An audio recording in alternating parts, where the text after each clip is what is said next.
Namaskar, Sat Sri Akal, Kia ora, and good afternoon, everyone.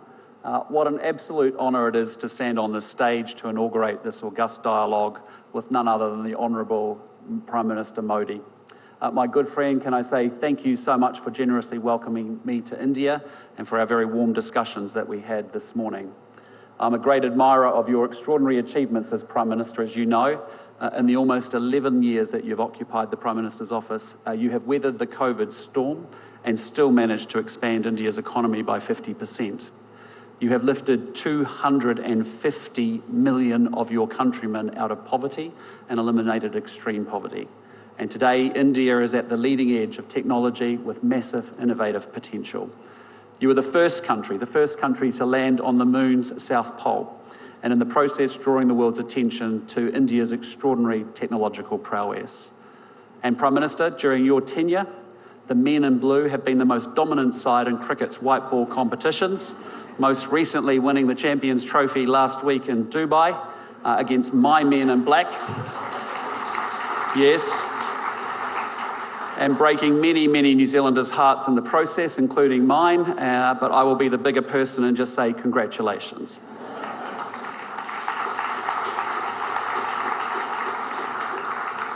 Among this catalogue of achievements is the reason that we gather today, the Raisina Dialogue, a forum that provides a moment every year for thought leaders from across the world to focus their collective minds on the contemporary strategic challenges being navigated right here in the Indian Ocean.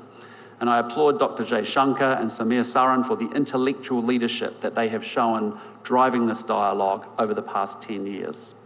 It has grown into a hugely influential forum. And look no further than the luminaries that you attract. 6 former heads of government and ministers from over 30 countries and representation from so many more here today. And I just hope that my remarks today add to the debate in some small way. Ladies and gentlemen, it is more than 200 years since Indians and New Zealanders began living side by side. At the beginning of the 19th century, well before we became a nation, Indian sailors jumped ship in New Zealand, with some meeting up with locals and marrying into our indigenous Māori tribes. And a few years later, Māori traders began travelling to Kolkata to sell tree trunks used in sailing ships, an exchange that echoes down the ages. And just as they were 200 years ago, Kiwi Indians today are fully integrated into our multicultural society. New Zealanders of Indian heritage comprise 11% of the people living in Auckland, our biggest city. And I brought with me to New Delhi a selection of the Kiwi Indian community leaders, members of parliament, captains of industry, yes, professional cricketers, and even an online influencer who has revolutionised investment for women the world over. In short, a selection of Kiwi Indians who get up each and every single morning to make New Zealand a better place to live. And our trade has diversified considerably from wood thanks to the increased sophistication of your economy. India today is a critical source of pharmaceuticals and machinery for us, while we are a great tourism and education destination for you. And India has become an ever more significant feature of our society. And yet while there has much that has been developed and changed, there has been something missing at the core of our relationship. With a country as consequential as India, we need rich political interaction, engaged militaries, strong economic architecture, and connections that support a diaspora that bridges between our two great nations. Prime Minister Modi and I sat down today and we charted out the future of our two countries' relationship, a future that builds from where we have been and one that is wholly more ambitious about what we will do together in the future. We agreed to our Defence Forces building greater strategic trust with one another while deploying together and training together more. We want our scientists collaborating on global challenges like climate change and on commercial opportunities like space. We are supporting our businesses to improve air links and build primary sector cooperation. We will facilitate students and young professionals and tourists to move between our two countries. And we've instructed our trade negotiators to get on and negotiate a comprehensive free trade agreement between our two great nations. A comprehensive agenda to underpin a comprehensive relationship. And as we both look to the future, the opportunity for both of our governments is to sustain that momentum, not only to follow through on the commitments that we have made to one another, but to proactively build on that platform by exploring new opportunities and creating new architecture, to ensure that we are creating strategic trust and commercial connection between two countries at the bookends of our wider Indo-Pacific region. Ladies and gentlemen, it is to the Indo-Pacific that I now turn, and there are many reasons to be excited about our region, and I want to single out the two biggest opportunities. First, India and New Zealand are fortunate enough to live in the world's most economically dynamic region. The Indo-Pacific will represent 2/3 of global economic growth over the coming years. And by 2030, it will be home to 2/3 of the world's middle-class consumers. And India itself lies at the heart of this exciting economic future. And it's easy to focus on the troubles the world faces, but it's worth reflecting for a moment on what economic development at this scale means at a human level. Here in India, you've gone from only the very few in rural areas having a water or power connection to almost everyone. And that means that people have better health and education outcomes, and that in turn creates hope and optimism about the future for individuals and their families. Replicated across literally hundreds of millions of people, that process of development generates dynamic economies, growth that offers massive opportunities for every country in the Indo-Pacific region and the families and the individuals within them. Now, the second big opportunity is technological change. We are on the cusp of a transformation of our economies and societies in a way that we can barely now imagine. I'm talking about artificial intelligence, which is within reach of achieving the cognitive powers of a human being. But I'm also thinking of a range of other technologies, quantum, biotech, advanced manufacturing, that are going to have profound impacts on our economies. And it has felt like this technological transformation has been long heralded, but never quite arrived. Well, it seems to me that a series of innovations, the always online world, big data, powerful computing, machine learning, accumulating in ways that are going to tip over into a dislocation that is new and altogether different.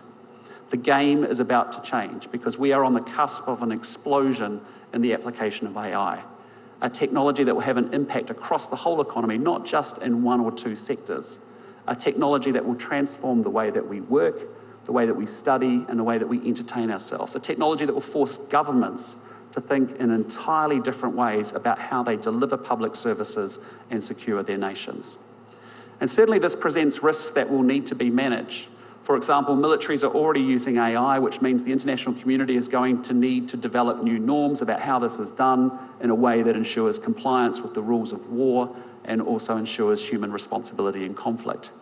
But my message is that while we need to manage that change, we cannot allow ourselves to be paralysed by the risks. For those who believe that they can outcompete through this period of technological disruption and dislocation, the opportunities are there. The citizens, the companies, and the countries that embrace the coming change will be the ones that reap the dividends. Yet there's also no doubt that there are fundamental trend lines in the Indo-Pacific that present geostrategic risks to both growth and prosperity. And these have long-term drivers that are not going away and have been amplified by recent events. Past assumptions that underpin the previous generation's geopolitical calculations are being totally upended. A fortnight ago, the Singaporean Foreign Minister, Vivian Balakrishnan, put this change very eloquently when he said, "The world is now shifting from unipolarity to multipolarity, from free trade to protectionism, from multilateralism to unilateralism, from globalization to hypernationalism, from openness to xenophobia, and from optimism to anxiety." This is a global change, not isolated to one region. And certainly though we live today in an Indo-Pacific navigating contest and rivalry with a period of strategic uncertainty, I think there are three big shifts that make for challenging times for all of us ahead. The first is that we are seeing rules giving way to power. Previously, we could count on countries respecting the UN Charter, the law of the sea, and world trade rules. That sadly cannot be assumed in an age of sharper competition. And instead, we risk dangerous miscalculation at flashpoints, and these range from the militarisation of disputed reefs to dangerous air movements, from land border incursions to breakout nuclear capabilities. And of course, it's not just flashpoints, but a slow shift in Indo-Pacific realities that change calculations. Recent demonstrations of naval force near New Zealand's maritime surrounds, for example, sent a signal that alarmed many of my fellow citizens. Second, we are witnessing a shift from economics to security. Because after the Cold War, the dominant paradigm in relations between Indo-Pacific countries was a sustained effort to raise the material living standards by tending to our economies. And make no mistake, bread and butter issues still loom very, very large and are a priority for governments all around the region. And indeed, economic growth is my government's highest priority too. But across the Indo-Pacific, we also see governments dedicating increased attention and resource to military modernisation. Military build-ups reflect a need to prepare against uncertainty and against insecurity. And some military build-ups, however, are underway without the reassurance that transparency brings. National security demands are expanding. Governments need to protect their people and assets against foreign interference, cyber attacks and terrorism. In the last few months, a new threat has emerged with damage to critical infrastructure like subsea cables. Well, you can't have prosperity without security, not least when the tools of commerce themselves require protection. The third big geo-economic shift, as I see it, is from efficiency to resilience. Where previously Indo-Pacific economies saw even deeper interdependence as a dynamo for growth, that can no longer be assumed in an age of decoupling.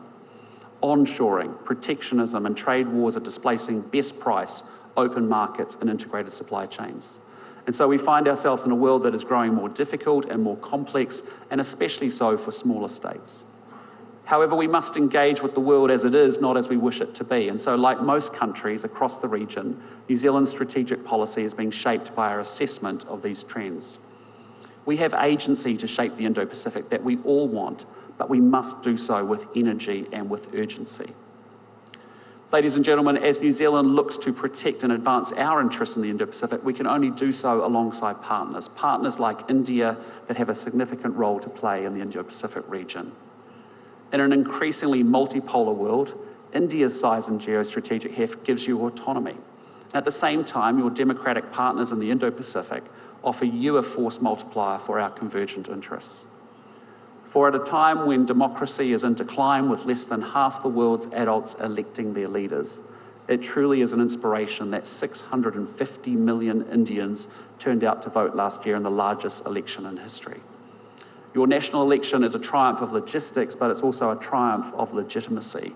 An election that means your leaders serve their people rather than your people serving their leaders. Now, I don't advocate arbitrary divisions between democracies and autocracies, and just because we are democracies, we won't always see eye to eye. Nonetheless, there's truth in the fact that our democratic governance means that we share a belief in the freedom to choose, giving everyone a voice and respect for the rules. Our interests increasingly converge around seeing three ideas as an aligned set of organising principles for our Indo-Pacific region.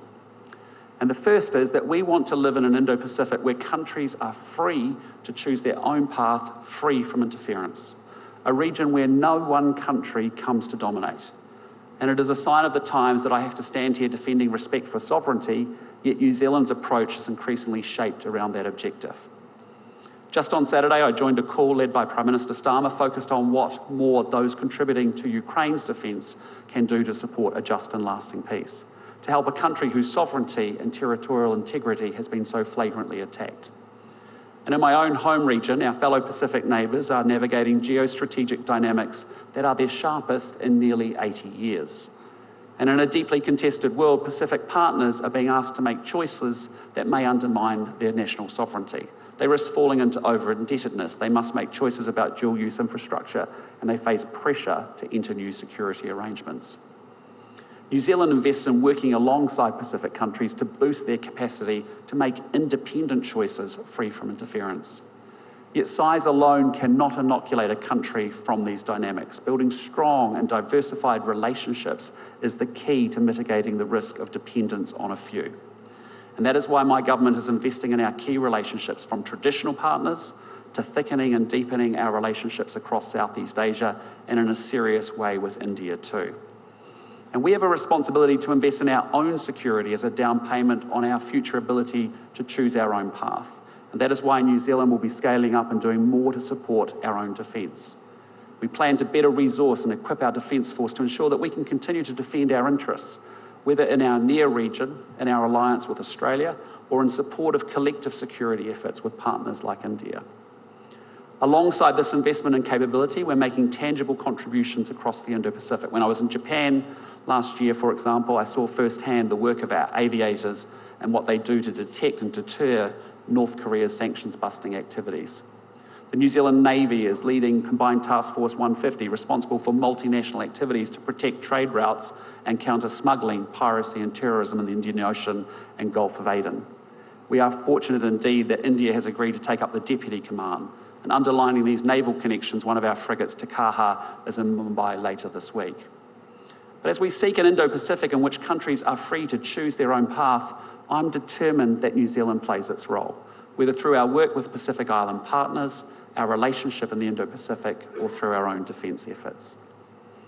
Now, the second principle both India and New Zealand subscribe to is the criticality of Indo-Pacific regional institutions, even as these evolve. Regional architecture scaffolds our region's security and its prosperity. ASEAN continues to promote regional peace and economic development through its convening power and its centrality. It also provides a place for the region's players to come together to discuss strategic issues. ASEAN sits at the centre of the East Asia Summit, which for 20 years now has enabled political dialogue across the region, a forum that builds understanding, like this one, that reduces the risk of miscalculation and contributes to strategic trust. Yet the Indo-Pacific architecture is not static as it adapts to new realities, and many-lateral groupings are important new pieces of the puzzle. The Quad has emerged as an important vehicle promoting an open, stable and prosperous Indo-Pacific region. And India's contribution to that evolution, of course, has been vital. And while New Zealand has no pretensions to Quad membership, we stand ready to work with you to advance Quad initiatives. We ourselves are strengthening our work with Japan and the Republic of Korea, as well as Australia. And last year I convened the Indo-Pacific Four to discuss Ukraine and North Korea. And with serious headwinds buffeting the global trade system, New Zealand has seriously invested in Indo-Pacific trade and economic integration groupings. From the CPTPP, the gold standard of FTAs internationally, through to the RCEP, perhaps the world's most inclusive agreement. And we welcome India's engagement in the regional economic architecture with our work together in the Indo-Pacific Economic Framework, important in an area in which we seek to build one another's resilience. And the third Indo-Pacific principle that we align around is a region in which respect for the rules is foundational. Globally, rules are being undermined, whether those around territorial integrity, freedom of navigation, or laws of war. Yet these are the very rules that preserve an Indo-Pacific order that is not might is right alone. And as I've said before, there is no prosperity without security. The rules that underpin our security also allow our businesses to operate with great certainty, and those rules deliver daily in meaningful ways for our people and our populations.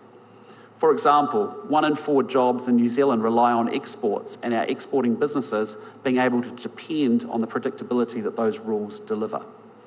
And in a miracle that's only possible thanks to globally accepted aviation standards, 120,000 flights carry 12 million passengers and operate safely between their destinations each and every day. These rules shape the character of our region, and we must remain committed to this rules-based system even while acknowledging its very shortcomings. And it is a truism that the world of 2025 is vastly different from 1945, and our global institutions sadly have been way too slow to adapt. So we're not talking about starting over by remaking the global order. Instead, I tend to agree with Dr. Jaishankar when he says that we want an order in which change is evolutionary at a pace that is comfortable and steady. And that's why New Zealand supports reforming global governance frameworks to better reflect today's realities. Rather than casting them aside, they should give greater voice to the developing world and underrepresented regions. Countries like India, that plays such a central role in the global community, should have a seat at the table, and we've therefore long advocated and supported India having a permanent seat on a reformed UN Security Council. Distinguished guests, ladies and gentlemen, it has been truly a privilege to speak with you today at this important forum for global dialogue. The geostrategic picture I've painted is quite stark. Rules are giving way to power, economics to security, and efficiency to resilience. And the tectonic shifts unfolding highlight that we, working alongside partners and friends, must navigate disruption, uncertainty, and sharpening pressure on our national interests.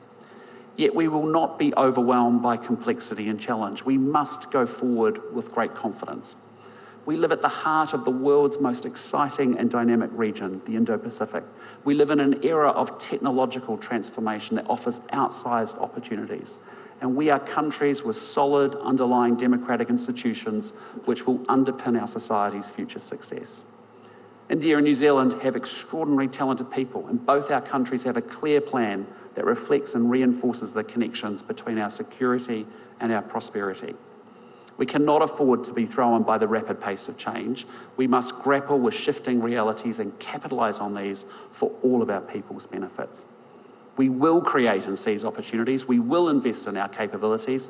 This is our region, and its future will be shaped by the choices that we all make together.